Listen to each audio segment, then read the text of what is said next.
का मामला है कि जो पीड़िता की जिनकी मौत हो गई है उनके अपने संबंधी पे ही उन्होंने आरोप लगाया है। 3 महीने से उनका संबंध था और गर्भवती हो गई और उसके बाद इलाज वगैरह के दौरान जैसा भी प्रथम दृष्टया लोग बता रहे हैं FIR अभी इन्होंने कोई आवेदन दिया नहीं। जैसे ही आवेदन देते हैं क्या डिटेल ये लोग देते हैं और आज हम लोग भी अपने स्तर से पता कर रहे हैं। तो अभी पहले एक बार FIR दर्ज हो जाता है, पुलिस लगभग हम लोग क्लियर कर ही चुके हैं। बीमारी पड़ी है।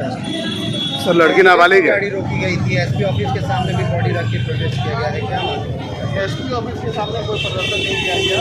लोगों को किसी ने बरगला दिया, लोग कम शिक्षित है, किसी ने ये कह दिया कि आप एसपी साहब से मिलिएगा तभी FIR होगा। तो इस वजह से लोग यहाँ पे रुके थे। आप देख रहे हैं कि अभी चले गए, तो मिलकर हमसे मिल के लोग चले। सर लड़की नाबालिग है। बच्चा के बाद में उला के गई लोग घर पहले कि नाम बताइएगा तो हाँ नाम जब गई लो एगो गार्जियन गए तो मारे पड़ गई मारे पड़ गई